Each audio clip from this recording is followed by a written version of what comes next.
Okay, folks, this is our second lecture on civil rights. Picture some African-American females, more than likely students, college students in jail. Here's some college students protesting. Look at how nice those guys are dressed. Coat and tie, white shirt, probably ironed. Interesting how the attire of college students, like everything else in life, changes over time. Well, most civil rights activists and leaders at this time were college students, professionals, and members of the clergy, which means there's going to be a little difference in what they want and how they approach it. They're going to want a little bit more quicker action. Well, Ralph Abernathy, during World War II, established an organization called the Southern Christian Leadership Conference. It was based on the Indian civil rights leader Mahatma Gandhi's principle of nonviolence. That got the attention of a young minister named Martin Luther King Jr. As early as 1957. And Abernathy and King are going to be together for the rest of King's life, working together, being jailed together. Here's a photograph of them in jail. I like this quote from King. "This is one of the nicest jails I've been in." King actually said that his treatment up north was worse than down south in jail, that down south he was never beaten by guards. Up north, when he was in jail, he was. Once again, codification of racism by law down south, by tradition up north. Well,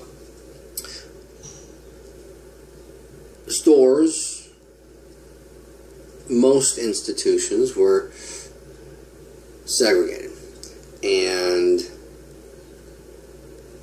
so was Woolworth. Woolworth was the largest department store in the country at that time, and they had a cafeteria in which the lunch counter was for whites only. On February 1st, 1960, 4 freshmen, African Americans from North Carolina A&T, decided to protest, so they sat at the stalls. The next day, February 2nd, over 2 dozen showed up. By February 4th, 63 of the 66 chairs were occupied, including 3 white female supporters. Well, and they sat there until February 21st, 1960, when 45 students will be arrested for trespassing. Now, before they're arrested, they're going to be beaten and attacked by a white mob. I'll show you some photos here in a minute. The Southern Christian Leadership Conference organized an economic boycott of Woolworths. This is April of '60. 3 months later, July, Woolworth cries uncle, and they desegregate. Well, overall, about 70,000 Americans were involved in sit-ins across the country at Woolworths. About 3,000 were arrested. Psychologically and emotionally, this stuff is overpowering. Doing something is overpowering. Writing a letter to the editor, writing a letter to your congressman is something, but it doesn't really get you anywhere. Walking around with a sign, protesting, that's the next best step. But being involved in a process that results in you being arrested, that is much more entrenched. That is much more meaningful. Doing something is more meaningful than just wishing things would change. And so, like I said, psychologically and emotionally, it's important that these people not only did something, physically did something, not just wishing things would change, not just asking people to change things, but physically being involved in it, and then seeing their acts come to fruition. That is psychologically, that is emotionally meaningful. Well, the Reverend James Lawson of Nashville, Tennessee, organized sit-ins. Well, James Lawson was an undergraduate at Vanderbilt, and he's going to be expelled. Atlanta, college students formed a committee for the repeal of these type of segregation laws. In October of 1960, Martin Luther King and Ralph Abernathy, they joined in sit-ins and boycotts, and they get arrested. So the economic boycott, the weapon of the economic boycott, really begins at Woolworths in February of 1960 and spreads. And by September of 61, Atlanta is the first city to be completely desegregated. You hear the students. Here are the protesters. Then the white mob shows up and attacks them. This isn't blood, this is ketchup.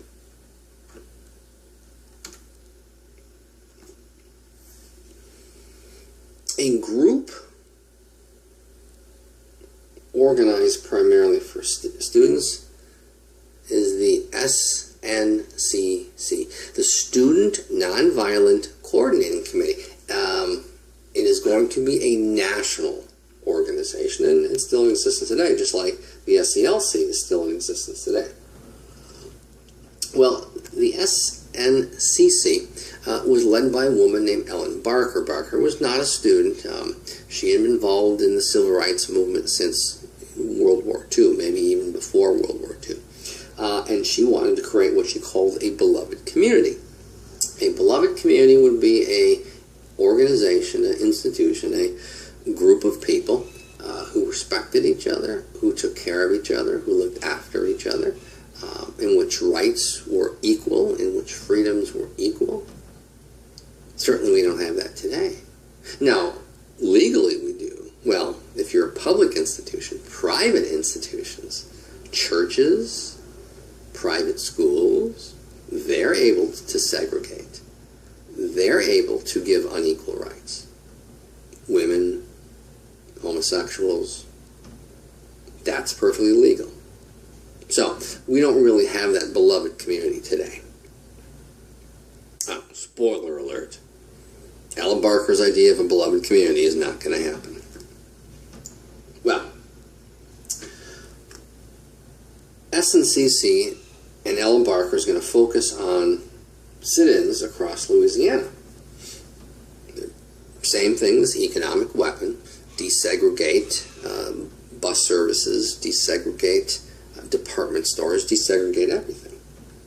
Well, the largest all-black college at that time in the U.S. was called Southern University. Well, by the way, we don't call them all-black colleges anymore because they're not all-black, because that's completely unconstitutional.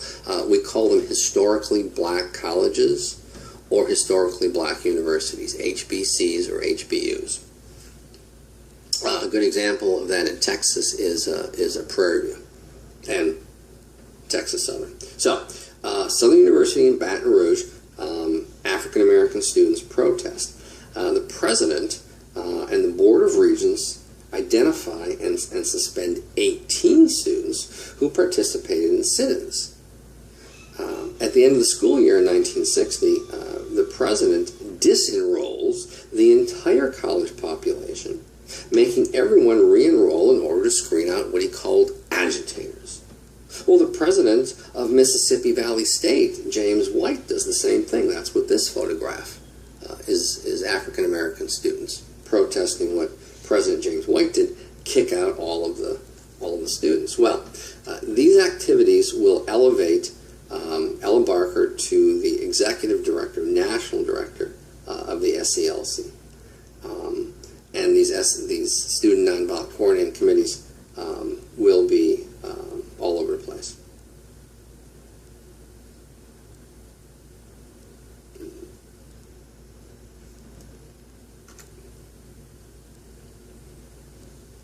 '60 was a presidential election year. You had a Democrat from Massachusetts, a Roman Catholic named John F. Kennedy.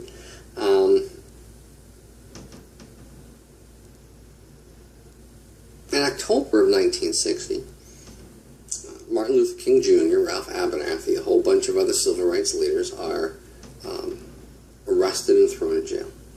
Well, Kennedy's brother himself, John F. Kennedy, they call King's wife, Coretta Scott King, and they say, what can we do? How can we help? You know, this is a public thing.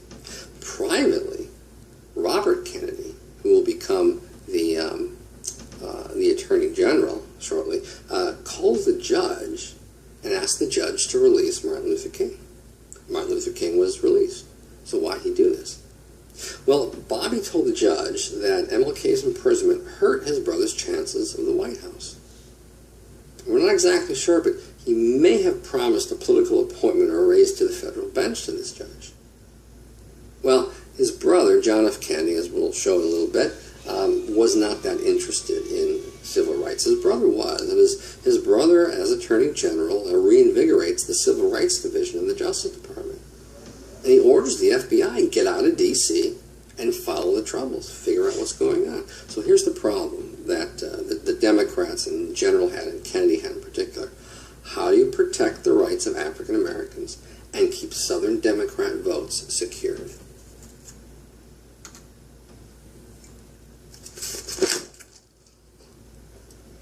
In 1961, James Farmer led an organization called CORE, the Congress of Racial Equality. CORE still exists today.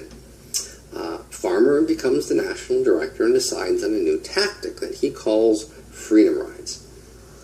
They're going to get buses, and they're going to fill it full of college students, and they're going to ride those buses from Washington, D.C. throughout the South to challenge federal laws banning segregation on interstate highways and bus stops.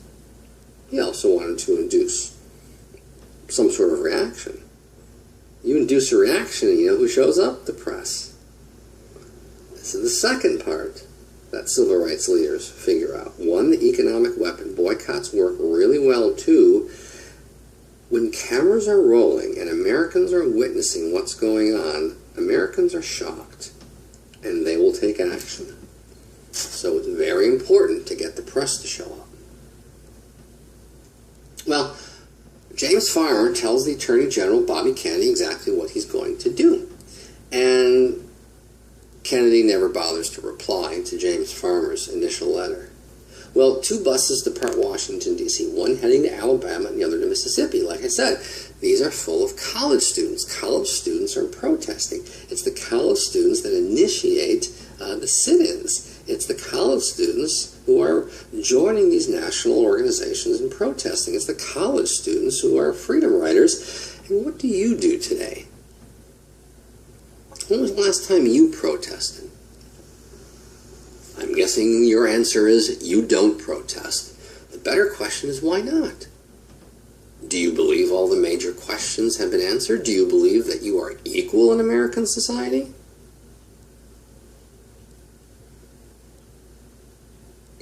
That must be true, otherwise college students would be protesting.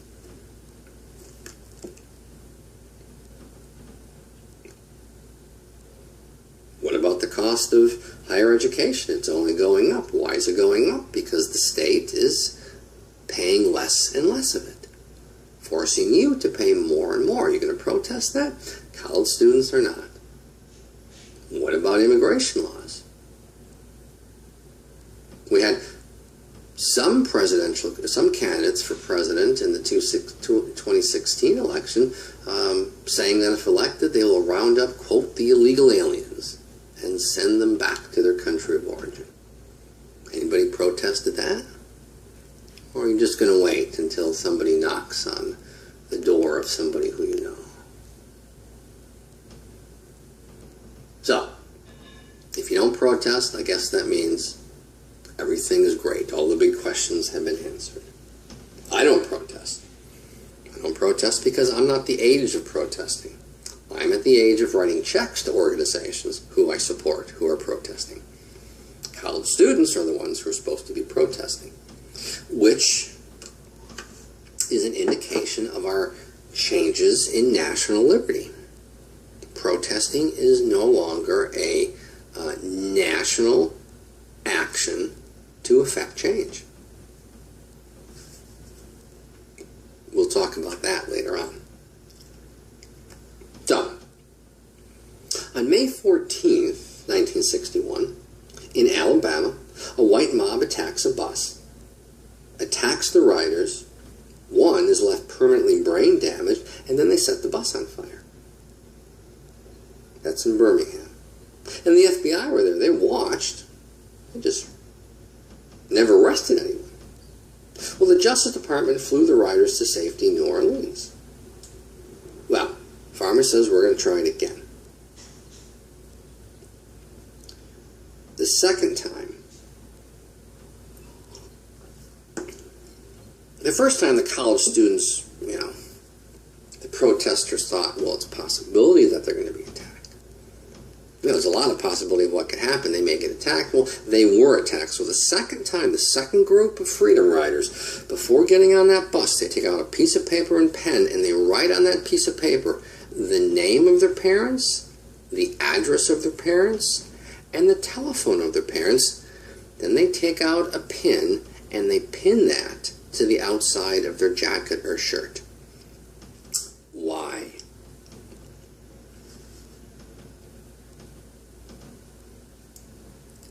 It's because if they are killed, they want their parents to be notified as quickly as possible.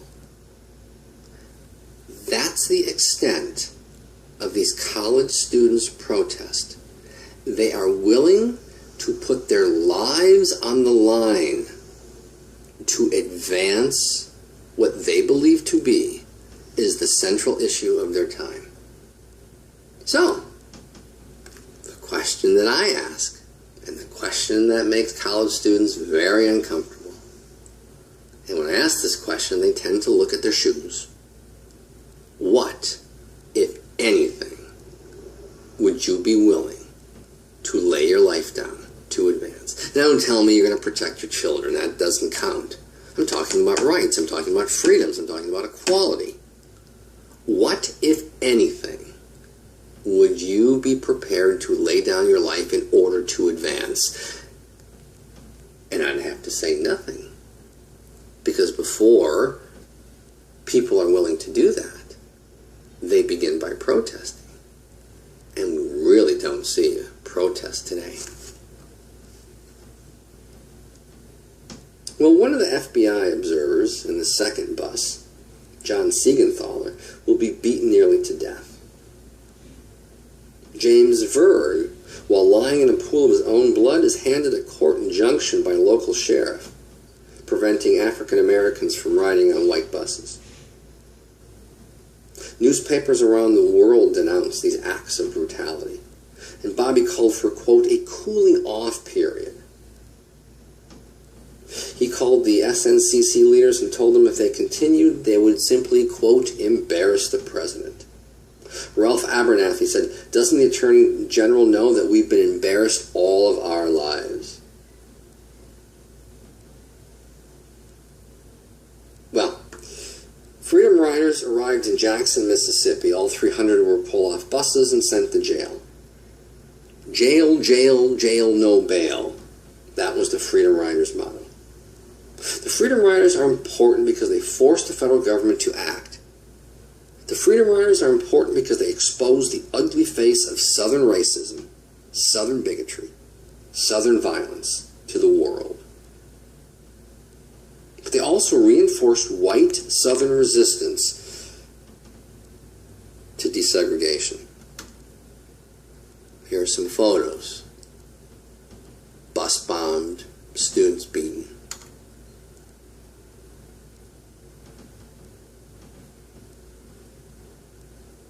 This next photograph was taken by one of the Freedom Riders.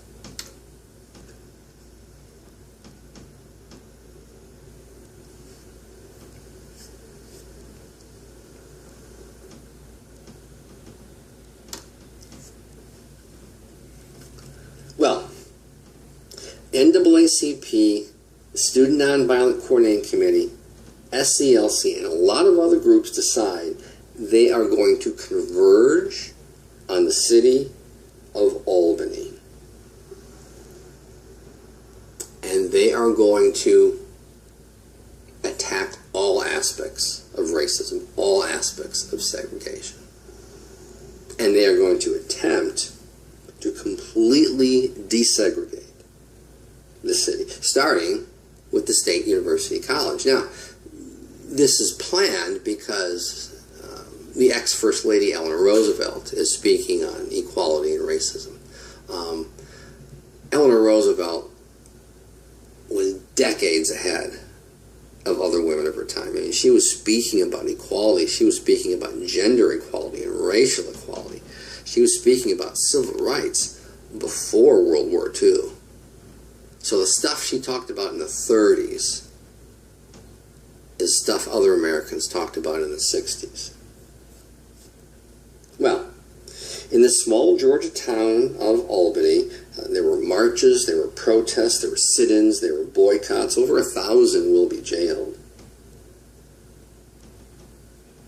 And the police chief told his officers to meet nonviolence with nonviolence. He ordered the police to quietly, carefully, and respectfully arrest or detain all those who participated. No beatings, no punchings, no firebombings. Refer to these people as sir and ma'am. Don't bounce their heads off the door of police cars as you're putting them in. Nonviolence with nonviolence. And the TV cameras were there. They expected to see what they saw of the Freedom Riders. They expected to see the violence that happened during the sit-ins at Woolworths and other stores around the country. And it did not happen. Nonviolence was met with nonviolence. The protest failed. The TV camera stopped recording. Later, the police chief declared that Albany was, quote, as segregated as ever.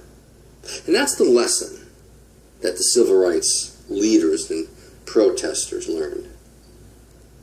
Nonviolence without counter-white violence will not forward their cause.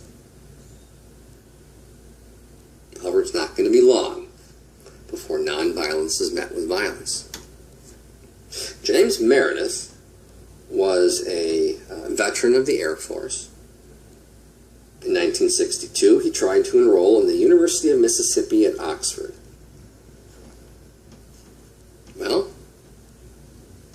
Mississippi said they don't allow black people to go to University of Mississippi, even though the Supreme Court said that's completely unconstitutional. Well, the governor of Mississippi declared that he's not going to follow federal law. Interesting.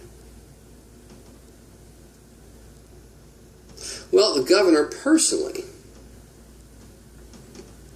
goes down to try to stop James Farmer from entering the university. Well, white supporters of bigotry, of segregation, of racism converge on Oxford, Mississippi to try to keep James Farmer from attending the university. So Bobby Kennedy sends in 500 federal marshals to help escort James Farmer to school. Barnett encourages violence to what he called, quote, the oppressive power of the United States. That was the mentality of the governor of Mississippi. That the attempt of sending one African American, a military veteran, to college was, quote, oppressive. Well, several thousands of whites laid siege to the university. In the end, 2 were killed, 160 U.S. Marshals were wounded, and President Kennedy ordered 5,000 Army troops to stop the rioting. And until he graduated, James Meredith will graduate, federal troops will protect him.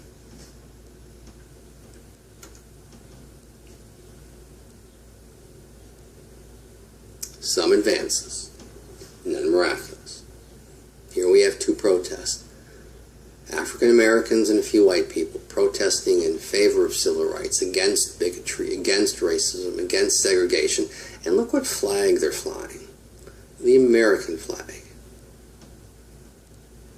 Here's a bunch of white guys protesting in favor of bigotry, in favor of racism, in favor of segregation, and look what flag they're waving. Ooh, one of the old Confederate flags. Oh, but it's history, it's not hate, as the saying goes down here in the South. It's history, not hate. And what is the history of the use of this flag? Are they using it to embrace black people?